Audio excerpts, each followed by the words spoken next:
ভূত কথা। Let there be fear। শুরু হয়ে গেছে ভূত কথা। আমি তখন সবেমাত্র ভার্সিটিতে ভর্তি হয়েছি। ভার্সিটি দূরে হওয়ার ফলে আর বাকি 5 জন ছাত্রের মতো আমিও মেসে ওঠার জন্য ভালো একটি মেসের খোঁজ করতে লাগলাম। সাধারণত বাসা থেকে দূরে চলে যাবার সময় হলে প্রায় অধিকাংশ মানুষের মন খারাপ হয়ে যায়, কিন্তু আমার বেলায় এটি ছিল ব্যতিক্রম। আমার সাথে একই ভার্সিটিতে ভর্তি হয়েছিল আমারই এক কাছের বন্ধু, ওর নাম সাদ। আমি আর সাদ অনেক মেস খুঁজেও পছন্দ না হবার ফলে প্ল্যান চেঞ্জ করে বাসা খুঁজতে থাকি। এরপর আমরা একটি বাসার বিজ্ঞাপন দেখি যেখানে আরও 4 জন স্টুডেন্ট অলরেডি ভাড়াটিয়া হিসেবে থাকত। বিজ্ঞাপন দেখে আমরা 2 জন মিলে সেই বাসার একটি খালি রুম ভাড়া নিয়ে আমাদের ভার্সিটি জীবনে পা দেই। পড়াশোনা, আড্ডাবাজি, রাত জেগে তাস খেলা এসব ছিল আমাদের দৈনিক রুটিন। দেখতে দেখতে 1 বছর পার হয়ে যায়। আমাদের প্রথম বর্ষের পরীক্ষা শেষ করে আমরা ছুটি কাটাতে বাড়িতে বেড়াতে যাই। ছুটির শেষ দিনে হঠাৎ বিকেলবেলা আমার ফোনে আমার বন্ধু সাদের ফোন আসে। দোস্ত, আম্মুর অ্যাক্সিডেন্ট হয়েছে, তোর বি পজিটিভ না?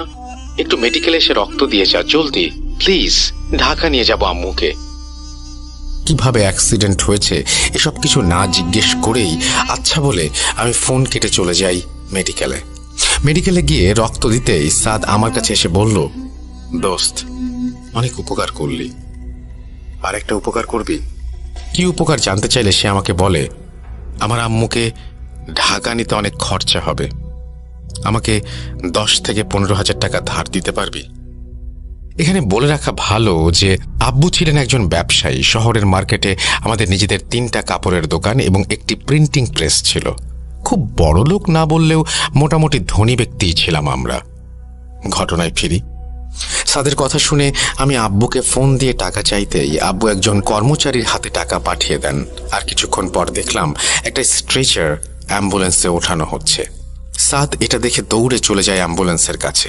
এরপর আমি যাবার জন্য দৌড় দিতে চাইলে নার্স আমাকে বলেন, দেখুন, মাত্র রক্ত দিয়েছেন, শুয়ে থাকুন। অগত্যা আমি শুয়ে রইলাম। আর 1 ঘন্টা পর বাসায় ফিরে আসলাম। আন্টিকে দেখতে না পারায় মনটা খারাপ লাগছিল আমার। বাসায় ফিরে আমি সাদকে অনেক ফোন করেছি, কিন্তু ফোন ছিল বন্ধ। এরপরের দিন ছুটি শেষ হবার ফলে আমি ভার্সিটি চলে যাই আর নিজের রুমেই একাই থাকতে শুরু করি। এর মাঝে আমি সাদকে ফোন দিতেই থাকি, কিন্তু তার ফোন ছিল আগের মতোই বন্ধ। এভাবে দিন যেতে যেতে প্রায় 1 মাস পর বাসায় সাদ ফিরে আসে ভোরবেলা। আমি ঘুমাচ্ছিলাম জন্য বুঝতে পারিনি। সকালে উঠে দাঁত ব্রাশ করব এমন সময় দেখলাম সাদ ওর বিছানায় কাঁথা মুড়ি দিয়ে ঘুমোচ্ছে। হঠাৎ ওকে দেখে ভয় পেয়ে গেলেও এরপর বুঝতে পেরেছিলাম যে ও হয়তো ভোরে বাড়ি থেকে এসেছে। আমি দাঁত ব্রাশ করে নিচে চলে গেলাম পরোটা আর ডাল কিনে আনতে। যেহেতু সাদ চলে এসেছিল সেহেতু ওর জন্য পরোটা আর মুরগির মাংস কিনে নিয়ে আমি বাসায় ফিরে আসি। আমি সাদকে ডেকে তুলি। সাদ ঘুম থেকে ওঠার পর ওর চেহারা দেখে আমি অবাক হই। চোখ যেন কুঠুরিতে ঢুকে গেছে। চোখের নিচে কালো দাগ, যেন ব্ল্যাক হোলের মতো কালো দাগ। রক্তশূন্য চেহারা। আমাকে দেখে সে কাঁদো কাঁদো গলায় বলল, দোস্ত, আম্মু আর নেই। আমি ওর কথা শুনে ওকে সান্ত্বনা দেবার ভাষা হারিয়ে ফেলেছিলাম। সেদিনের পর থেকে যা যা ঘটল কিছুই ব্যাখ্যা দেওয়ার মতো ছিল না। আমাকে দেখে লোক কেমন যেন অবাক হয়ে থাকত। সাদ আর আমি বাইরে বেরিয়ে আড্ডা দিলে, দোকানে গেলে, ভার্সিটি গেলে মানুষ কিভাবে যেন তাকিয়ে থাকতো। আমি ভাবতাম সাদের চেহারার এই অবস্থা দেখে হয়তো মানুষ কিছুটা অবাক হচ্ছে, কিন্তু আমি এসব কখনোই পাত্তা দেইনি বা এত ভাবিও নি। আমাদের বাসার মেম্বাররাও একই রকম ভাবে আমাদের দিকে অবাক হয়ে তাকিয়ে থাকতো আর জিজ্ঞাসা করলে বলতো, ভাই, রাতে ঘুমটুম হয়? আমি ওদের জানাই, হ্যাঁ আলহামদুলিল্লাহ, আমার ঘুম ভালোই হয়। এরপর ওদের মাঝে একজন বলল, মনে হয় না, ঘুমান ভাই, রেস্ট নেন। এই ধরনের আরো অনেক কথা বলতেন ওনারা, যার কোনো মাথা মুন্ডু আমি বুঝিনি। এদিকে আস্তে আস্তে সাদ কেমন যেন হয়ে গিয়েছিল। কোনো কিছু খেত না, একেবারেই খেত না। আস্তে আস্তে ওর চেহারা আরো রক্তহীন হতে লাগলো। রাতের বেলা বিড়বিড় করে কি যেন বলতো। এর মাঝে একদিন ভোরে নামাজ পড়ব বলে উঠে শুনি সাদ বিড়বিড় করে কি যেন বলছে। আমি ওর কাঁধে হাত রাখতেই ও আমার দিকে ঘুরে তাকালো। মনে হচ্ছিল যেন কোনো শিকারী জন্তু আমার দিকে তাকিয়ে আছে। ও আমাকে অনেক মোটা গলায় বলল, এবার তোর পালা। মরণ আসলে পালাতে নেই, কিন্তু পালাবি। ওর চেহারা আর এই কথা শুনে আমি অনেকটা ভয় পেয়ে যাই। আর সাদ বাজে স্বপ্ন দেখে এমন করছে ভেবে ওকে ধাক্কা দিতে থাকি। এক পর্যায়ে আমি দেখতে পেলাম সাদের চোখের মনির চারপাশ দিয়ে রক্তের দাগ দেখা যাচ্ছিল। আর দেখতে দেখতে ওর চোখ রক্ত লাল হয়ে গেল। সে আমাকে বলল, আয় বন্ধুর কাছে আয়, একসাথে থাকবো আমরা, চলে যাস না কিন্তু। সাদের মুখে এই কথা শুনে আমি রুম থেকে বেরিয়ে আসি আর অজু করে নেই। এরপর আমি রুমে ফিরে এসে দেখি ও ঘুমোচ্ছে। সকালবেলা ঘুম থেকে উঠলাম, বাসায় আসা রান্নার খালা ডাকে। কয়টা মিল হবে আজ জিজ্ঞেস করছিলেন উনি। আমি 6 জনের জন্য 6টা মিল দিতে বললে খালা বললেন, বাজান তোমরা 5 জন থাকো এইখানে, 6টা মিল কেন দাও রোজ? আমি ওনাকে বললাম, মানে কি বলছেন 5 জন থাকি মানে? এরপর উনি বললেন, তোমার ঘর ঝাড় দেওয়ানোর সময় আর মুসার সময় আমি তো দেখি যে তোমরা 5 জন। তোমার পাশের রুমের পোলাপাই নিয়েও কয় যে 6 জন কেন দেয়। উনি এই কথা বলে চলে গেলেন। এরপর আমি ভাবতে থাকি কি হচ্ছে এসব। ভার্সিটি গেলে মানুষ তাকিয়ে আছে, বাসার মানুষ বলছে ঘুম হচ্ছে না আমার, খালা বলছে বাসায় 6 জন না 5 জন থাকি আমরা। এসব ভাবতে ভাবতে আমি মাইন্ড রিফ্রেশ করার জন্য কাউকে কিছু না বলেই বিকেলের দিকে ঘুরতে বের হই। সন্ধ্যা পর্যন্ত ঘোরাফেরা করে হাতের কাছে পুরি আর সমুচা নিয়ে আমি বাসায় ফেরার আগে সাদকে একটা ফোন করি, কারণ বাসায় চাল শেষ হয়ে গেছিল প্রায়। কতটুকু লাগবে সেটা জানতে ফোন করলে ওর ফোন বন্ধ পাই। এরপর আমি বাসায় ফিরে দেখি সাদ ওর বিছানার কোনায় বসে মোবাইল টিপছে। আমি ওকে একটু রাগ করেই বলি, কিরে ফোন টিপছিস, আবার বন্ধ বলছে? কাজের টাইমে ফোন কাজে না আসলে এই ফোন ইউজ করে কি লাভ? আমার কথা শুনে সাদ বাচ্চাদের মতো কাঁদতে লাগলো। আমি একেবারে ভ্যাবাচাকা খেয়ে যাই আর ওকে জিজ্ঞেস করি ও কাঁদছে কেন। এরপর সে হঠাৎ করেই অট্ট হাসি হেসে উঠল আর অন্যরকম গলায় বলল, মরার আগে মানুষ এভাবে কাঁদে, তুইও কাঁদবি। ওর মুখে আবার হাসি। আর এই কথা শুনে আমি পেছন দিকে সরে যাই। ও আমার দিকে তাকায়। ওর চেহারায় কেমন যেন এক অন্যরকম হাসি ছিল যা আমি বলে বোঝাতে পারবো না। আমি কিছুটা আন্দাজ করতে পেরেছিলাম যে স্বাভাবিক কিছু হচ্ছে না আমার সাথে। আমি সেদিন রাতের বেলা নামাজ পড়তে গিয়ে মসজিদের হুজুরের সাথে কথাগুলো শেয়ার করি। উনি আমাকে বললেন, তোমার চেহারায় পরিবর্তন এসেছে সাজিদ। আগে একটা উজ্জ্বলতা ছিল, এখন ফ্যাকাশে হয়ে গেছে। ভেবেছিলাম পড়ার চাপে আছো, কিন্তু এসব হচ্ছে বুঝিনি। এরপর হুজুর আমার ফোনে একটি অডিও দিলেন আর বললেন, এটা হচ্ছে রুকাইয়া অডিও, তুমি শুনবা রাতের বেলা, দেখো তোমার বন্ধুর কি হয়। এরপর সমস্যা থাকলে আমরা কাজ করব। আমি ওনার কথা মতো রাতের বেলা ঘুমানোর সময় মিডিয়াম সাউন্ডে অডিওটা প্লে করলাম। বলে রাখা ভালো, সেদিন আমাদের বাসায় আমি আর সাদ ছাড়া কেউ ছিল না। আমাদের বাসার বাকি মেম্বাররা সেদিন ট্যুরে গিয়েছিল। অডিও প্লে করার 10 মিনিটের মাঝে আমার দম বন্ধ হয়ে যাচ্ছিল। আমার চোখ যেন কোটর থেকে ঠিকরে বেরিয়ে আসবে মনে হচ্ছিল। আমি বিছানা থেকে পড়ে যাই আর আমার মুখ দিয়ে রক্ত বমি শুরু হয়। আমি সাদের বিছানার দিকে তাকিয়ে দেখি সাদ অদ্ভুতভাবে হাসছে। আমি বমি করার ফলে বুকে প্রচণ্ড ব্যথা অনুভব করি আর অডিওটা বন্ধ করে দিয়ে বাথরুমে গিয়ে নিজের চেহারা আয়নায় দেখি। আমি দেখতে পাই যে আমি দেখতে সাদের মতো হয়ে গেছি, কিন্তু অস্বাভাবিকভাবে হাসছি। চোখ আমার গর্তে চলে গেছে। মুখে পানি দিতে গিয়ে দেখি জিহ্বা আমার চিকন হয়ে গেছে সাপের মতো। আমি নিজেই আয়নায় নিজেকে দেখে বলেছিলাম, মরার সময় চেহারা এমনই ফ্যাকাশে হয়ে যায়। মুচকি হাসতে হাসতে আবার ভারী আওয়াজে বললাম, মরণ আসলে পালাবি না তো? এরপর আমি বাথরুম থেকে দৌড় দিয়ে বের হয়ে এসে মোবাইল হাতে নিয়ে হুজুরকে ফোন দিতে গেলে দরজায় কড়া নাড়ার আওয়াজ হলো। আমি কিছু না ভেবে সাহায্যের আশায় দরজা খুলে দেখি হুজুর দাঁড়িয়ে আছেন। উনি আমাকে দেখে একটা মুচকি হাসি দিয়ে বললেন, আমি জানতাম কিছু একটা হবে।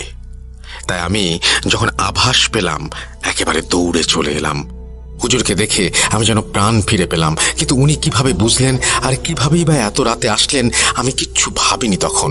হুজুর আমার রুমে প্রবেশ করেন, পেছন পেছন এসে আমি দেখি যে সাদ ওর বিছানায় নেই। ওর বিছানা দেখে মনে হচ্ছিল বহুদিন কেউ থাকে না ওখানে। বালির স্তর পড়েছিল বিছানার বালিশের ওপর। হুজুর সাদের বিছানার চারপাশে পাউডার জাতীয় কিছু দিয়ে ঘের দিলেন আর একটা পেন্টাগন এঁকে আমাকে সেটার মাঝে বসালেন। এরপর উনি আমাকে কিছু পড়তে বললেন, কিন্তু কোনোটাই আমার কাছে আরবি মনে হচ্ছিল না। এরপর উনি কিছু পড়তে লাগলেন, কিন্তু কোনোটাই আমার কাছে আরবি মনে হচ্ছিল না। আমি ছোট থেকে নামাজ পড়ি, কোরআন পড়ি, আমার বোঝার কথা অবশ্যই আরবি কোনো আয়াত পড়লে।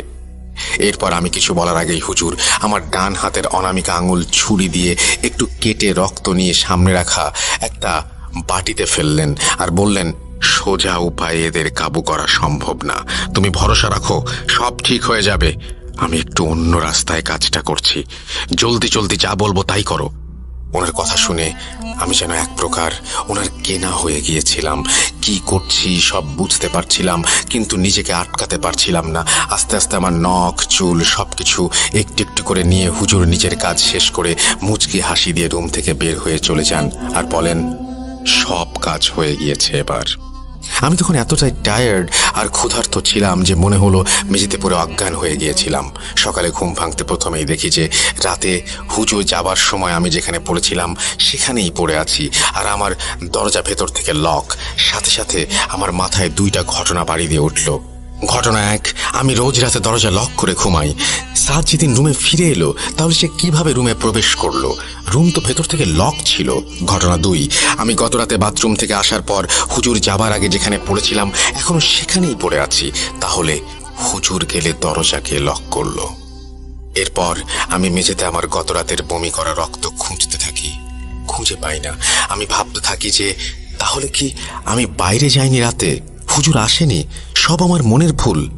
এরপর আমি ফোন হাতে নিয়ে দেখি সেই অডিওটা আমি যেখানে পজ করেছিলাম সেখানেই পজ করা। আমি কিছু বুঝতে না পেরে ফ্রেশ হবার জন্য বাথরুমে যাই আর বাড়ি যাব বলে ঠিক করি। এদিকে বাসা থেকেও এক সপ্তাহ হলো আমাকে কোনো ফোন দেয়া হয় না। আমি ফোন করলেও কোনো জবাব পাই না। কেন আমার ফোন ধরা হয়নি জানেন? একটু পরেই জানবেন। বাড়ি যাব বলে ফ্রেশ হবার জন্য বাথরুমে গিয়ে দেখি আয়নায় আমার চেহারা সাদের মতো দেখাচ্ছে। আমি আর নিতে পারছিলাম না এসব, তাই চোখ বন্ধ করে মুখে পানি দিয়ে রুমে এসে কাপড় গুছিয়ে বাড়ির উদ্দেশ্যে রওনা দিলাম। বাড়ি পৌঁছে আমি যা দেখি সেটি ছিল আমার জীবনের সব থেকে বড় ধাক্কা। আমি দেখলাম আমি আমার নিজের বাড়ির উঠোনে একটা গাছের ছায়ায় বসে আছি, আর আমার আম্মু আমার খাওয়ার জন্য ফলমূল কেটে নিয়ে আসছেন। আমাকে আর আমার মতো দেখতে লোকটাকে দেখে আম্মু একবার আমার দিকে আর একবার ওই লোকটার দিকে তাকান। আমার আম্মুর এই দিক ওই দিক তাকানো দেখে সেই লোকটা আমার দিকে তাকায় হঠাৎ। ওর চেহারা সাদের মতো দেখাচ্ছিল, শুকনো কালো চোখের কুঠুরি, রক্তশূন্য চেহারা। আমার দিকে তাকিয়ে সে হঠাৎ আমার সামনে এসে দাঁড়িয়ে গেল এক নিমিষেই, আর আমার গলা টিপে ধরে সে মোটা ভারী আর বাতাসের আওয়াজে আমাকে বলল, চলে এসেছে। এই কথা শুনে আমার গলায় আমি প্রচণ্ড চাপ অনুভব করি এবং আমি অজ্ঞান হয়ে যাই। জ্ঞান ফিরতেই দেখি আমি আমার বিছানায়, আর আমার বিছানার চারপাশে বাড়ির লোকজন। আমি ওনাদের সবকিছু খুলে বলি। আমার আম্মু আমাকে বলেন গত 7 দিন আগে আমি নাকি বাসায় ফিরে এসেছিলাম, অর্থাৎ আমার মতো দেখতে সেই জিনিসটা টানা 7 দিন আমারই ঘরে অবস্থান করেছিল। সে আমার বাসায় এসে কি কি করেছিল সেগুলো আমি আম্মুর ভাষায় বলছি। গত 7 দিন আগে তুই বাড়ি ফিরে এসেছিলি। তোর নামাজ পড়ার অভ্যাস সেই ছোটবেলা থেকে, কিন্তু এবার বাড়ি ফিরে এসে তুই এক ওয়াক্ত নামাজও পড়িসনি, আর কোরআন হাত দিয়েও ছুসনি। সকালবেলা ঘুম থেকে একেবারেই উঠতি না। যেদিন উঠতি সেদিন উঠোনের গাছের ছায়ায় বসে থাকতি, কিন্তু রোদে যেতি না। আমি 2 দিন আগে তোকে নামাজ পড়ার কথা বললে তুই আমার ওপর অনেক রাগারাগি করেছিলি আর আমাকে অনেক কথাও শুনিয়েছিলি। সব থেকে আশ্চর্যের বিষয় ছিল যে তুই আসার পর আমাদের বাসার তাপমাত্রা সবসময় খুব কম থাকতো। বাইরে কাঠফাটা রোদ থাকলেও আমার ঘরের ভেতর কনকনে শীত বিরাজ করত। রাতের বেলা কাক আর শেয়ালের ডাক ভেসে আসতো। তুই দিনে ঘুমাতি আর সারা রাত জাগতি। দিনে 5-6 বেলা খাবার খেতে তুই। ভেবেছিলাম ভার্সিটির চাপে এমন একটু মন দুর্বল হয়ে গিয়েছিল তোর, তাই এমন করছিস। কিন্তু আমি কি জানতাম বাসায় কি বসবাস করছে আমাদের। কিন্তু এর মাঝে হয়েছে আরো এক আজব ঘটনা। একদিন সন্ধ্যাবেলা এক হুজুর দেখি তোর ঘরের জানালার দিকে এক দৃষ্টিতে তাকিয়ে আছে। ওনাকে ওইভাবে তাকিয়ে থাকতে দেখে আমি তোর আব্বুকে পাঠাই হুজুরের কাছে। উনি গিয়ে হুজুরকে দাঁড়িয়ে থাকার কারণ জিজ্ঞেস করলে উনি বলেন, তোমাদের বাসায় খুব খারাপ এক শক্তি বসবাস করছে। সে তোমাদের জীবন ধ্বংস করে দিতে চায়। বাঁচতে চাইলে ওকে বাসা থেকে বের করে দাও। ওনার এই কথা শুনে তোর আব্বু ওনাকে অনেক বকাবকি করে বাসা থেকে তাড়িয়ে দেন। কিন্তু যাবার আগে হুজুর বলেছিলেন, আমাকে আপনাদের দরকার হবে। এই বলে উনি ওনার ঠিকানা দিয়ে চলে যান। তখন বুঝিনি উনি সত্যি কথাই বলছেন। আসলে আমার আম্মুর মুখ থেকে এই কথা শুনতে শুনতেই আমার ফোনে একটা কল আসে। কলটি ছিল আমার ভার্সিটি এরিয়ার বাসার কাছের মসজিদের সেই হুজুরের। কল ধরতেই উনি বললেন, কি ব্যাপার সাজিদ, পরে রাতে কি অডিওটা চালিয়েছিলা? কি হয়েছিল পরে জানা না তো কিছু? আমি হুজুরকে গত রাতের সব ঘটনা খুলে বলি। তখন উনি বলেন, কি বলছো? আমি রাতে তোমার বাসায় যাব কিভাবে? আমি তো তোমার বাসায় চিনি না। খুব বাজে একটা সমস্যায় আছো তুমি। ভালো কাউকে দেখাও বাবা, আল্লাহ তোমার সহায় হন। এই কথা বলে হুজুর ফোন কেটে দিলেন। আমাদের সব কথা শুনে আব্বু দুপুরবেলা আমার বাসায় আসা সেই হুজুরকে ডাকতে ওনার দেওয়ার ঠিকানায় খোঁজ করতে গেলেন। এরপর আমি বিকেলবেলা সাদদের বাসার দিকে যাব বলে ঠিক করি। সাদদের বাসায় গিয়ে আমি দেখি ওদের বাসায় তালা দেয়া। আশেপাশের মানুষকে জিজ্ঞেস করলে ওনারা বলেন শুধুমাত্র সাদের বাবা এখন এখানে থাকে, আর উনি মেবি বাজারে গিয়েছেন।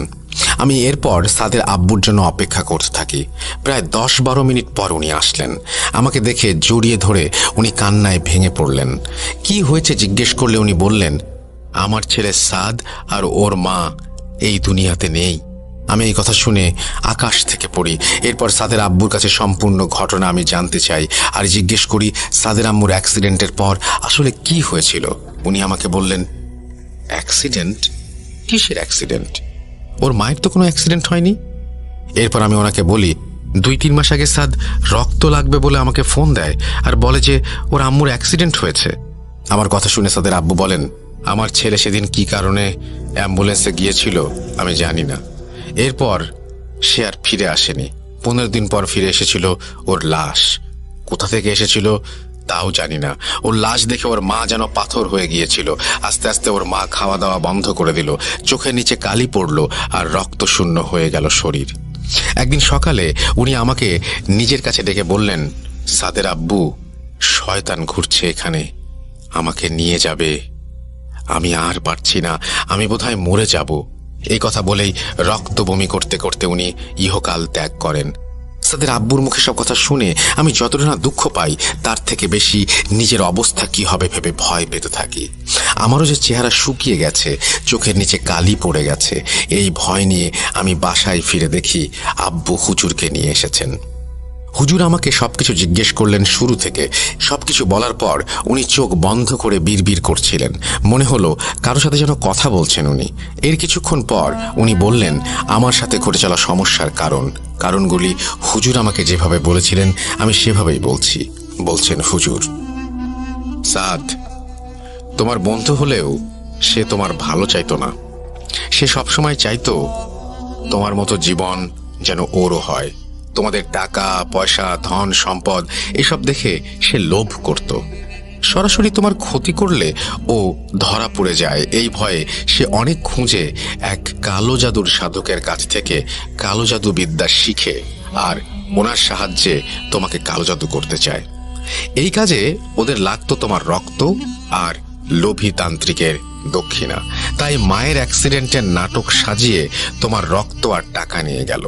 মজার কথা কি জানো, তুমি নিজে তোমার ওপর কালো জাদু করতে নিজের রক্ত আর টাকা দিয়েছ। তোমার ওপর কালো জাদু করা হয়েছে একটি ছাগলের মাথা দিয়ে। সেই ছাগল উৎসর্গ করে একটি জিনকে আহ্বান করা হয় আর তাকে ওয়াদা করা হয় তোমাকে মেরে ফেললে তোমার রূহ হবে তার খোরাক। এই অনুযায়ী সেই জিন তোমাকে মেরে তোমার রূহ তোমার শরীর থেকে বের করবার কাজ করতে থাকে। কিন্তু এখানে সে একটা সমস্যায় পড়ে যায়। সেটা কি জানো? তোমার নামাজ।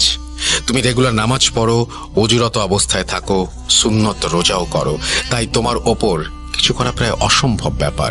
সেই জিন তোমাকে কিছু করতে না পেরে ক্রোধান্বিত হয়ে যায়। তখন সে আর সেই তান্ত্রিক জানা যে তার কাছে যে ওয়াদা করেছিল তা পূরণ করা সম্ভব নয়।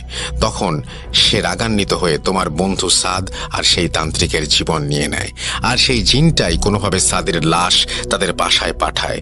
আর এবার সে তোমার জীবন নিতে চায়। এটা তার কাছে চ্যালেঞ্জ যে এত শক্তিশালী হয়েও কেন একটা মানুষের জীবন সে নিতে পারছে না। বলতে পারো এটা তার ইগোতে আঘাত করেছে। এরপর তোমার ভার্সিটির বাসায় যে তোমার সাথে ছিল সে সাদ নয়, সে হলো সেই জিন। তোমাকে দেখে মানুষ অবাক হয়ে থাকতো, কারণ তুমি ভাবতা তুমি সাদের সাথে কথা বলছো, কিন্তু তুমি আসলে একাই থাকতা, সবসময় একা একাই কথা বলতা। তাই মানুষ তোমাকে পাগল ভাবতো। আর তোমার বাসায় 5 জনই ছিল আসলে, কিন্তু তুমি ভাবতা 6 জন। তাই তোমার বাসার মানুষরাও অবাক হয়ে যেত। তোমার চোখের নিচেও কালি আর রক্তশূন্য তোমার চেহারা, তাই সবাই বলতো ঘুম হচ্ছে কিনা। সেই জিন তোমার সাথে থেকে থেকে দেখেছে তুমি কখন বাথরুমে যাও, কখন অজু ভাঙে তোমার। এসব দেখে সে সেই সময়গুলোতে তোমাকে দুর্বল করার চেষ্টা করেছে। আর সেদিন রাতে তোমার বাসায় যে হুজুর পেন্টাগন একে কাজ করছিল, সেটি সেই জিনের মাধ্যমে পাঠানো কোনো ব্যক্তি ছিল, যা এই জিনের চেহারা ছলনায় তোমার বাসার কাছের হুজুরের মতো দেখিয়েছে। হয়তো সেই ব্যক্তির কোনো কাজ করে দেবার বদলে তার মাধ্যমে সে তোমার ওপর কালো জাদু করিয়ে নিল। আর তোমার বাসায় তোমার মা বাবার আর তোমার রুমে 7 দিন থেকে সে তোমার কাপড় চোপড় আর ব্যবহার্য জিনিসের সাথে জড়িয়ে গিয়েছে। এখন যদিও কাজটা কঠিন, তবু আমি চেষ্টা করব। হুজুরের মুখ থেকে এসব শুনে আমি আর আমার পরিবার সেই জিনের সাথে ফাইনাল লড়াইয়ের জন্য প্রস্তুতি নিতে থাকি। আমরা হুজুরকে জিজ্ঞেস করি যে ওনার কি কি প্রয়োজন হবে এই যুদ্ধে।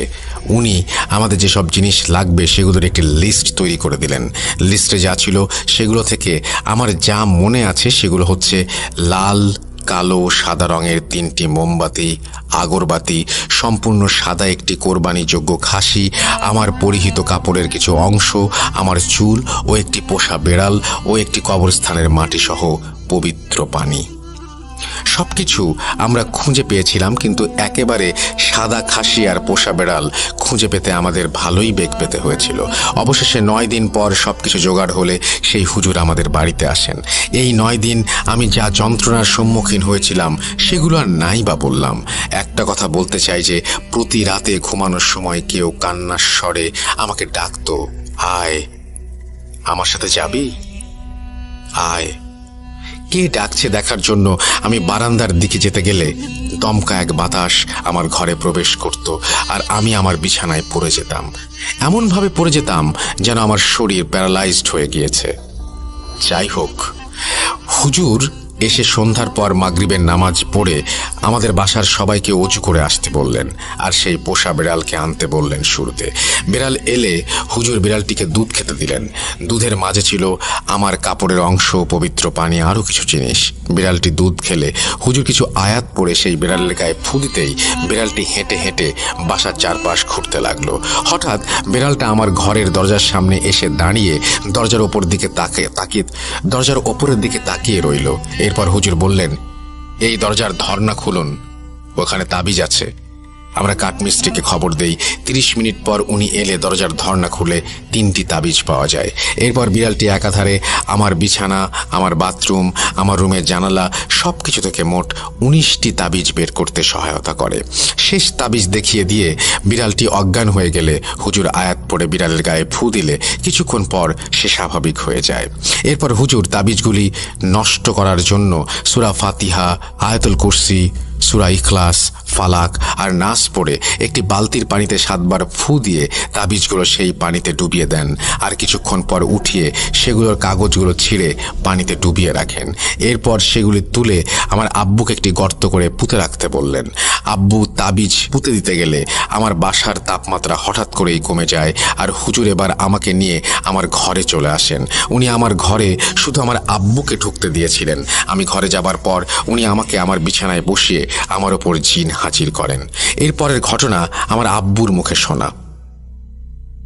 তুই রুমের ভেতর বিছানায় এসে বসলে হুজুর আয়াত আর দোয়া পড়ে গায়ে ফু দিতেই কিছুক্ষণ পর তোর জিন হাজির হয়। হুজুর তখন তাকে জিজ্ঞেস করে, কে তুই, তোর নাম কি, কোথা থেকে এসেছিস? তুই তখন ভারী আর বিদঘুটে গলায় বলেছিলি, আমার নাম সোলাইমান, আমাকে আহ্বান করা হয়েছে, আমি ওকে নিয়ে যাব। হুজুর বললেন, পারবি না, ভুলে যা তুই এই নিয়ে যাবার কথা। তোর ভেতরে থাকা জিন তখন বলে, আমাকে রূহ দেয়া হবে, ওয়াদা করা হয়েছিল, না দিলে আমি খানদান শেষ করে দেব। এরপর হুজুর মুচকি হেসে বললেন, খানদান শেষ করবি? আচ্ছা, করাচ্ছি। এই বলে হুজুর কবরস্থানের মাটি তোর কপালে লাগিয়ে পবিত্র পানিতে আয়াত পড়ে ফু দিয়ে সামনে রাখেন, আর সাদা, লাল আর কালো মোমবাতি জ্বালিয়ে গ্লাসের 3 পাশে রেখে জিকির করতে থাকেন।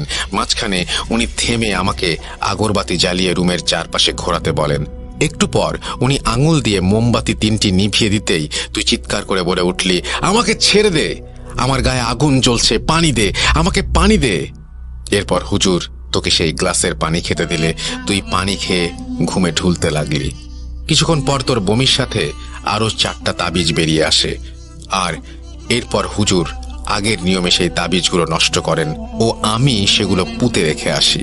এরপর হুজুর তোকে আবার জাগিয়ে তোলেন, বলেন, আগুন নিভেছে, তোর তো আর কিছুই নেই, এবার কি করবি?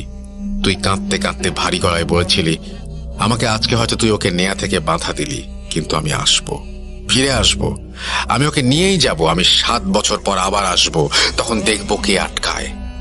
এরপর হুজুর বললেন, তোর রূহ চাই, তোকে সাদা খাসি দিচ্ছি, নিয়ে যা। তুই মানা করলে হুজুর সেই জিনের ওপর আবার মোমবাতি জেলে প্রেশার ক্রিয়েট করলে সেই জিন তোর ওপর থেকে চলে যায়। এরপর হুজুর তোর জ্ঞান ফিরিয়ে আনেন। কাজ শেষে হুজুর বলেন, এই জিনকে বন্দি করার চেষ্টা করলাম, কিন্তু পারলাম না, ও ফিরে আসবে। জিনরা প্রতিশোধ পরায়ণ হয় অনেক। আমি তোমাকে আমল দিচ্ছি, সেগুলো করবা, আর আগের মতো কিছু দেখলে এড়িয়ে যাবা। এই বলে হুজুর আমাকে কিছু আমল, একটি নীল কাপড় কাঠির মতো ভাঁজ করে দিয়ে বললেন, এই কাপড় সরাসরি তেলে পুড়ে আগুন নিভিয়ে প্রতিদিন নাকে ধোয়া দিয়ে নিবা, আর আমলগুলো করবা। এরপর সময় বলবে কি হয় না হয়। এরপর হুজুর সাদা খাসিটাকে আর একটা কোরআন খতম দিয়ে গরিব দুঃখীদের খাওয়ানোর কথা বলে চলে যান। আমি আজও হুজুরের দিয়ে আমলগুলো করে যাচ্ছি। 5 বছর পার হয়ে যাচ্ছে সেই ঘটনার। আমি আজও সাদকে আমার আশেপাশে দেখি, আর সেদিনের কাজের লাগানো বিড়ালটাকেও আমি পোষা শুরু করি এরপর থেকে। বার্ধক্যজনিত কারণে গত বছর আমার কোলেই সে শেষ নিঃশ্বাস ত্যাগ করেছে। সেদিন ওর জন্যই আজ হয়তো আমি বেঁচে আছি। এই বলে সাজিদ ভাই রুমের এক কোনায় তাকিয়ে মুচকি হাসি দিয়ে বললেন, ওইখানে সাজিদ বসে আছে, রক্তশূন্য চেহারা, কুঠুরির ভেতর ঢুকে যাওয়া চোখ, নিচে ব্ল্যাক হোল নিয়ে সে আমার দিকে তাকিয়ে আছে। যদিও আমার কোনো সমস্যা হচ্ছে না, তবুও 2 বছরের অপেক্ষা বাকি। এই বলে সাজিদ ভাই আমাকে কিছু প্রশ্ন করলেন। প্রশ্নগুলোর উত্তর আমি দিতে পারিনি। প্রশ্নগুলো হলো, মানুষ বলে যারা নামাজ পড়ে, রোজা করে, ইবাদত করে, তাদের কিছুই হয় না, তাহলে আমার সাথে কেন হলো? সাদেরই অবয়ব আমি কেন দেখব? অন্য জিন যদি আমাকে মারতে চায়, সে সাদের মতো চেহারায় কেন আসবে? আমার মা বাবাকে আমার চেহারায় কেন দেখা দিল? সাদের মাকে কে বা কেন মারল? ডিয়ার লিসনার্স, আপনারাই আশা করি এই প্রশ্নগুলোর উত্তর দেবেন, যদি জেনে থাকেন এর উত্তর। এবার আসি সাদের কথায়। আপনারা কি জানেন সাদ দেখতে কেমন? কেমন ওর রক্তশূন্য চেহারা আর কুঠুরির ভেতরে থাকা চোখ? কেমন তার চোখের নিচের কালি? সাজিদ ভাইয়ের বর্ণনা শুনে আমি খুব ক্লোজ একজনের মাধ্যমে সাদের একটি প্রতীকী স্কেচ আঁকিয়েছি। ডাক্তার মোহাম্মদ সিয়াম। আমি sir Salimullah medical college, Mitford হাসপাতালের একজন ইন্টার্ন। ঘটনাটি ঘটে 2020 সালের ডিসেম্বরে। তখন করোনার ভয়াল থাবা দেশ জুড়ে। পুরো হোস্টেলে তখন আমরা শুধু কয়েকজন ছিলাম।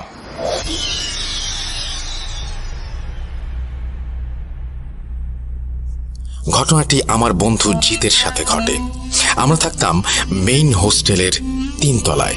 বলে রাখা ভালো, সলিমুল্লাহ মেডিকেল মেইন হোস্টেলটি অনেক পুরাতন আমলের। যে রাতের ঘটনা, সেদিন আমরা নিজেরা রান্না করেছিলাম। যেহেতু আমরা খুব বেশি মানুষ ছিলাম না, তাই আমরা একসাথে খেতাম, চলতাম। যথারীতি খেয়ে দিয়ে আমি আমার রুমে ঘুমিয়ে পড়ি একাই, আর জিত আমার 2 রুম পরেই থাকতো। তখন ওই রুমে ও একাই ঘুমিয়ে পড়ে। হঠাৎ রাত 3টার দিকে জিতের চিৎকার শুনে আমার ঘুম ভেঙে যায়। তারপর আমি রুমের বাইরে যেয়ে দেখি হোস্টেলের করিডরে জিত ঘর্মাক্ত অবস্থায় দাঁড়িয়ে রয়েছে। আমি যে জিজ্ঞেস করতেই দেখি সে ভয়ার্ত দৃষ্টিতে আমার দিকে তাকিয়ে আছে। তারপর সে বলতে শুরু করে, তুই তো জানিস আমি কঙ্কালের ব্যবসা করি। আজ সকালে চাঁপাইনবাবগঞ্জ থেকে 5 সেট কঙ্কাল আসে। তুই তোর রুমে যাওয়ার পর আমি সেগুলো গুছিয়ে রাখতে থাকি। কঙ্কালগুলো আনা হয়েছিল একটা বস্তায় করে। যেহেতু 5টি কঙ্কাল একসাথে ছিল, তাই আমি সেগুলো আলাদা আলাদা কার্টুনে সাজিয়ে রাখতে থাকি। কিন্তু হঠাৎ খেয়াল করি মাথার খুলি 5টি নয়, 6টি। সেটা দেখে আমি আবার গোছাতে থাকি, না, মাথার খুলি 6টি। আমি তাই 5টি কার্টনে কঙ্কালগুলো সাজিয়ে রাখি আর সেই 6 নম্বর খুলিকে মেঝের ওপর রেখে ঘুমিয়ে যাই। ঘুমিয়ে আমি স্বপ্ন দেখতে থাকি আমি একটা বাঁশঝাড়ের মধ্য দিয়ে হেঁটে যাচ্ছি। হঠাৎ করে আমি খেয়াল করি আস্তে আস্তে দিন থেকে রাত হয়ে যাচ্ছে আর বাঁশঝাড়টি কবরস্থানে রূপান্তরিত হয়ে যাচ্ছিল। হঠাৎ করে আমি লক্ষ্য করি একটা রক্তাক্ত হাত কবর ভেদ করে উঠে আসছে। আমার কাছে এটা এতই বাস্তব ছিল যে আমি স্বপ্নের ভেতরেই ভয়ে জমে যাচ্ছিলাম। আস্তে আস্তে কবর ভেদ করে পুরো লাশটি ওপরে চলে আসে। আর একটা ধাক্কা খাই তখনই যখন দেখি লাশটার কোনো মাথা নেই। আমি স্বপ্নে চিৎকার করার চেষ্টা করি, কিন্তু কোনো শব্দ আমার মুখ দিয়ে বের হচ্ছিল না। দৌড়াতে চেষ্টা করলাম, কিন্তু নড়তে পারছিলাম না। সেই কাটা মাথাওয়ালা লাশটি আমার কাছে এসে বলল তার মাথাটি দিতে। সাথে সাথে আমার ঘুম ভেঙে যায়। আমি প্রচন্ড ভয় পেয়ে রুমের বাইরে এসে তোদেরকে ডেকে তুলি। এই বলে জিত থামলো। আমি জিতকে নিয়ে আমার রুমে আসি। ওকে বলি আমার রুমেই আজকে রাতটা থাক, আর এই বলে সান্ত্বনা দেই, এইসব তোর মনের উদ্ভট কল্পনা, কঙ্কাল নিয়ে বিজনেস করিস তো, তাই এসব উল্টাপাল্টা ভাবনার ফল।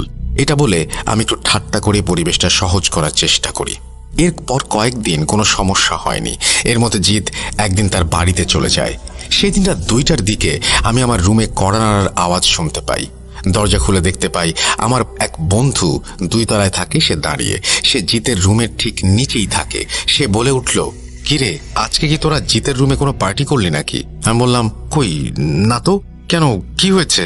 সে বলল, আর বলিস না, সেই রাত 12টা থেকে ওর রুমে লাফালাফির আওয়াজ। ভাবলাম তোরা একসাথে পার্টি করছিস বোধহয়, কিন্তু সময়ের সাথে পাল্লা দিয়ে বাড়ছিল শব্দ। প্রচন্ড ধূপধাপ শব্দে অতিষ্ঠ হয়ে উপরে দেখতে আসি, কিন্তু অবাক হয়ে দেখি জিতের রুমে তালা বন্ধ। ব্যাপার কি রে? আমি সব শুনে অবাক হয়ে যাই। ওকে বলি, সে কি, সেটা কি করে হবে? জিত তো আজ সকালে বাড়ি চলে গেছে। শুনে কিছুটা থমকে যায় ও, আর আমিও কোনো কিছু ভেবে কুলকিনারা করতে পারছিলাম না। এর 2 দিন পর জিত চলে আসে, আর ভয়াবহ ঘটনাগুলো সেদিন থেকেই শুরু হয়। আমরা তখন রান্না করে খেতাম, যেহেতু করোনাকালীন হলের ক্যান্টিন বা ডাইনিং কিছুই খোলা ছিল না। আমি যথারীতি বাজার করে আনি, 4-5 জন মিলে রান্না করে খাই। সেই রাতে রান্না করে খেতে খেতে রাত 12টা বেজে যায়। আমি তারপর একটু আড্ডা দিয়ে রুমে এসে শুয়ে পড়তে পড়তে প্রায় রাত 1:30টা বেজে যায়। হঠাৎ রাত 3টার দিকে আমার রুমে খুব জোরে কড়া নাড়ার আওয়াজ শুনে আমার ঘুম ভেঙে যায়। দরজা খুলতে গিয়ে দেখি রোহিত। কিরে রোহিত, কি হয়েছে? জিত তো কিছু একটা দেখে ভয় পেয়েছে। আমি রাতে বাথরুমে যাওয়ার জন্য করিডোরে বের হয়েছিলাম, আর যেই জিতের রুমের সামনে দিয়ে যাচ্ছিলাম অমনি প্রচন্ড চিৎকারের আওয়াজ কানে আসে। তারপর কিছুক্ষণ নক করার পরও দরজা খোলে। কথা বলতে বলতে আমরা জিতের রুমে প্রবেশ করি। ততক্ষণে পাশের রুম থেকে রায়হান, তন্ময় এসে হাজির। জিত ভয়ে কথাই বলতে পারছিল না। তারপর স্বাভাবিক হয়ে সে বলতে শুরু করলো, তোরা খেয়ে দিয়ে চলে যাবার পর কিছুতেই ঘুম আসছিল না। এপাশ ওপাশ করছিলাম, কিন্তু রুমের পরিবেশ যেন কেমন গুমোট হয়েছিল। কিছুক্ষণ পর আমার একটু তন্দ্রার মতো আসে। হঠাৎ আমার নাকে খুবই পচা গলা একটা গন্ধ আসে। মাংস পচা একটা উৎকট গন্ধে পুরো রুম ভরে যায়। আমি তখন রুমে অনেকগুলো মানুষের হাঁটাহাঁটি আর ফিসফিস শব্দ শুনতে পাই। তাকিয়ে দেখি কিছু মানুষের মতো ছায়ামূর্তি আমার রুমে ঘোরাঘুরি করছে। প্রথমে ভাবলাম চোর হতে পারে, কিন্তু তখনই মনে হলো, আরে আমি তো দরজা বন্ধ করে রেখেছিলাম। ভয়ের একটা শীতল স্রোত আমার পিঠ বেয়ে নিচে নেমে আসে। আমি জন্মসূত্রে ব্রাহ্মণ হওয়ায় গায়ত্রী মন্ত্র জানতাম, কিন্তু ভয়ে বারবার ভুল পড়ছিলাম, আর কোনো তন্ত্রমন্ত্রও মনে হচ্ছিল না। কিছুক্ষণ পর কিছুটা সাহস সঞ্চার করে চিৎকার করে উঠি, কে তোরা, আর কি চাস আমার কাছে? উত্তরে ছায়ামূর্তিগুলো হাওয়ায় মিলিয়ে যায়, আর সেই মুহূর্তে রোহিত আমার রুমে নক করে। আমার সাহস আমি একটু ফিরে পাই, দরজা খুলে দেই। এই বলে জিত থামতেই আমি বলি, তুই জার্নি করে এসেছিস, আর তার উপর রান্না বান্না করে শরীরটাও দুর্বল।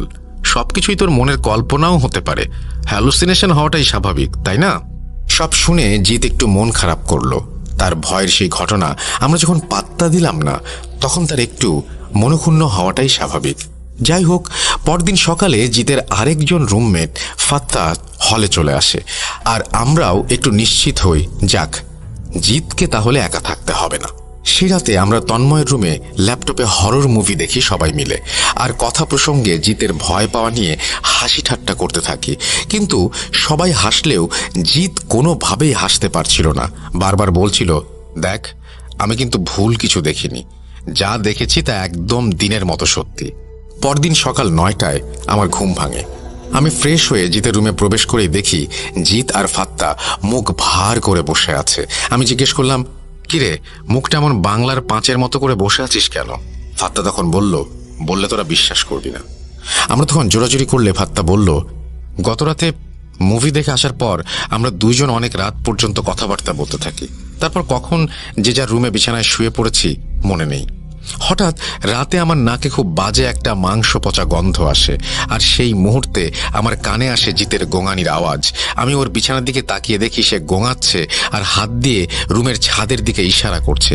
আমি সেই দিকে তাকিয়ে আমার গা হাত পা সব ঠান্ডা হয়ে আসে। দেখি আমাদের ছাদে রুমের ফ্যানের সাথে একটা লাশ ঝুলে আছে। আবছা আলোতে দেখলাম সেটা হালকা দুলছে। আমি দোয়াদুরু যা পারি পড়লাম, আর ওইদিকে জিত গায়ত্রী মন্ত্র জোরে জোরে পড়ছিল। আমি আর সহ্য করতে পারলাম না। সহ্য করতে না পেরে সাহস সঞ্চার করে রুমের লাইট অন করে দেখি লাশটা নেই। আমি নিজেও গতকাল রাতে জিতের ভয় পাওয়া নিয়ে হাসাহাসি করেছিলাম, আর গত রাতে আমি নিজেই এর সাক্ষী। আমরা হতভম্ব হয়ে থাকি। দুইজন একসাথে যে কোনো প্যারানরমাল জিনিসের সম্মুখীন হই, তখন সেটাকে এড়িয়ে যাওয়ার উপায় নেই। হঠাৎ আমার চোখ যায় টেবিলের উপর রাখা মাথার সেই ষষ্ঠ খুলির দিকে। আমি জিতকে বলি, তোর কাছে না কিছুদিন আগে 5টা কঙ্কাল এসেছিল, সেগুলো বের করতো। একটু পর আমরা 5টা কার্টুন খুলে বোনসগুলো বের করতে থাকি, আর সবার মাথার খুলিগুলো নিয়ে পরীক্ষা করতে থাকি। হঠাৎ রায়হান তার হাতে থাকা মাথার খুলিটা নিয়ে আমার কাছে আসে। সেই মাথার খুলিটা দেখে আমি কিছুটা আঁতকে উঠি। সেই খুলিটা বাম পাশে মনে হচ্ছিল কেউ যেন খুব জোরে আঘাত করেছে, আর সেই জায়গাটা ফাটা আর দেবে গিয়েছে অনেকটা ভেতরে। আমার খুলিটা নিয়ে খুব অস্বস্তি হচ্ছিল, কিন্তু এটা কেন হচ্ছিল বুঝতে পারছিলাম না। আমি তখন বললাম, এই মাথার খুলিটা আমি আমার রুমে নিয়ে যাচ্ছি, আমি একটু ভালো করে দেখতে চাই। বলেই আমি ওই খুলিটা নিয়ে আমার রুমে চলে আসি। সেই দিনটা ছিল শুক্রবার। যথারীতি খেয়ে দিয়ে বিছানায় শুয়ে পড়ি। সেই রাতে আমি ভূত.com শুনতে শুনতে তন্দ্রার মতো চলে আসে, আর ঠিক তখনই ঘটে এক অদ্ভুত ঘটনা। আমি স্পষ্ট একটা আওয়াজ শুনতে পাই আমার ইয়ারফোনের মধ্যে থেকে, কিরে, মাথাটা দিবি না? সাথে সাথেই আমি আমার বিছানায় লাফ দিয়ে উঠে বসে পড়ি। আমি কিছুতেই বিশ্বাস করতে পারছিলাম না, কিন্তু আমি আমার নিজের কানকে কি করে অবিশ্বাস করি। রাতে আমার ঘুম হলো না। পরের দিন সকালে আমি জিতের কাছে যেয়ে সব ঘটনা খুলে বলি। জিত জানালো গত রাতে নাকি কোনো সমস্যাই হয়নি।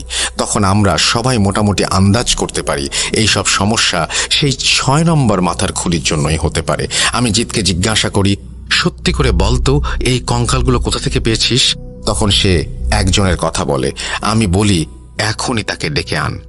জিৎ তখনই ছেলেটাকে ফোন দিয়ে দ্রুত আসতে বলে। সেই দিন সন্ধ্যায় সেই ছেলেটা হলে আসে। তারপর তাকে বলা হয়, সত্যি করে বলো তো এই কঙ্কালগুলো কোথায় পেয়েছো? প্রথমে বলতে রাজি না হলেও আমরা জোরাজুরি করতে থাকলে সে পরবর্তীতে বলতে রাজি হয়। সালটা 2018। আমি তখন পুরোপুরি বেকার। কাজের সন্ধানে এদিক ওদিক ঘুরতে থাকি, কিন্তু কোনোভাবেই যেন ভাগ্য খুলছিল না। আর তখন আমি অনেকটা বেপরোয়া হয়ে যাই। একটা কাজ পাওয়ার জন্য যে কোনো কিছু ত্যাগ করতে রাজি ছিলাম। একদিন আমার জীবন হঠাৎ করে অন্যদিকে মোড় নেয়। আমার এক বন্ধু একদিন আমাকে ফোন দেয়, কিরে, তুই নাকি কাজের সন্ধানে আছিস? হ্যাঁ, কিন্তু তুই জানলি কি করে? কিভাবে জানলাম সেটা বলবো না, আগে বল, আমার সাথে কাজ করবি? আমি তখন অনেকটা বেপরোয়া, তাই 7-5 না ভেবে রাজি হয়ে যাই। পরদিন আমার সেই বন্ধু এসে আমাকে নিয়ে যায়, আর বারবার জিজ্ঞাসা করি আমার কাজটা কি। কিন্তু উত্তরে বন্ধুটি আমাকে ধৈর্য ধরতে বলে। বারবার বলছিল, রাত হোক, দেখতেই পারবি আমরা কিসের কাজ করি। বলেই সে অদ্ভুতভাবে হাসতে থাকে। যেহেতু আমার কাজটা খুবই দরকার ছিল, তাই আর কোনো কথা বাড়ালাম না। সেই রাতটা ছিল অমাবস্যা। ঘুটঘুটে অন্ধকার। আমাকে নিয়ে সেই বন্ধুটি একটা জায়গায় যাওয়ার কথা বলে রওনা দেয়। গ্রামের এলাকা, নদীর পাড় দিয়ে আমরা হেঁটে যাচ্ছিলাম। আমি কিছু বলছিলাম না, বন্ধুটিও কিছু বলছিল না। আমরা হাঁটতে হাঁটতে একটা পুরাতন কবরস্থানের কাছে আসি। সেখানে আগে থেকেই আরও দুটি লোক দাঁড়ানো ছিল। আমরা পৌঁছানোর পরপরই তারা একটা অদ্ভুত কাজ শুরু করে। তারা সদ্য নতুন একটা কবর খুঁড়তে শুরু করে। কিছুক্ষণ পর তারা একটা কাফনের মোড়ানো লাশ বের করে নিয়ে আসে। আমি পাথরের মতো দাঁড়িয়ে দেখছিলাম সবকিছু। তারপর তারা সুন্দর করে সেই লাশটিকে মুড়িয়ে নদীর ধারে নিয়ে আসে। তারপর আমরা একটা নদীতে ভেসে থাকা নৌকাতে উঠি। লাশটা কার, কোথায় এবং কেনই বা কবর খুঁড়ে নেওয়া হচ্ছিল জানি না। কিছুক্ষণ পর নদীর ওই পারে চলে আসি। ওই পাশে নদীর তীর ঘেঁষে ছিল পাকা রাস্তা, আর রাস্তায় দাঁড়িয়ে ছিল একটা পিকআপ ভ্যান। ওরা সবাই লাশটাকে নিয়ে পেছনে উঠে যায়, আর আমি আমার বন্ধুর সামনে বসি। কিছুক্ষণ চালানোর পর একটা নির্জন বাড়ির সামনে এসে দাঁড়াই। তারপর সবাই ধরাধরি করে লাশটাকে নামাই। তারপর সেই বাড়ির ভেতরে ঢোকাই। বাড়িটার ভেতরে ঢুকে আমি অবাক হয়ে যাই। বাইরে থেকে যত নির্জন মনে হোক না কেন, ভেতরে যেন বিশাল কর্মযজ্ঞ চলছে। আসলে আমরা এতক্ষণ অনেক বেআইনি একটা কাজ করছিলাম, আর সেটা হলো কবর থেকে লাশ চুরি করা। আর এই বাড়িতে সেই লাশগুলিকে বিভিন্ন কেমিক্যাল দিয়ে গলিয়ে কঙ্কাল বানানো হচ্ছে। সব দেখে আমার মাথা ঘুরাচ্ছিল, কিন্তু পেটের দায়ে কিছু করার ছিল না। আস্তে আস্তে আমরা অনেক লাশ সংগ্রহ করি, আর সেই লাশগুলোকে কঙ্কাল বানিয়ে বিভিন্ন মেডিকেল কলেজের ছাত্রদের কাছে ভালো দামে বিক্রি করতে থাকি। এভাবে আমার হাতে মোটামুটি ভালো টাকা পয়সা আসতে থাকে। তাই অনিচ্ছা সত্ত্বেও কাজটা ছাড়তে পারিনি। সবকিছু শুনে আমাদের মাথা খারাপ হয়ে যায়। কি বলে এগুলো? লাশ চোর? তার মানে এসব চুরি করা লাশের কঙ্কাল? ভাবতেই আমার মাথাটা ঘুরে গেল। আমি জিজ্ঞাসা করি, এই যে কাজগুলো করো, তার জন্য অনুশোচনা হয় না? সে বলল, পেটের দায়ে পড়ে সব করি।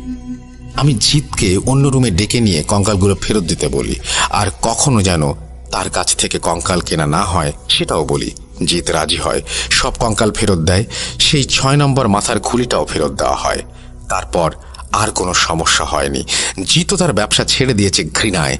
6 নম্বর খুলিটার রহস্য আজও অজানা। তবে সেই ছেলেটা নাকি তার 2 মাস পর করোনা আক্রান্ত হয়ে মারা যায়।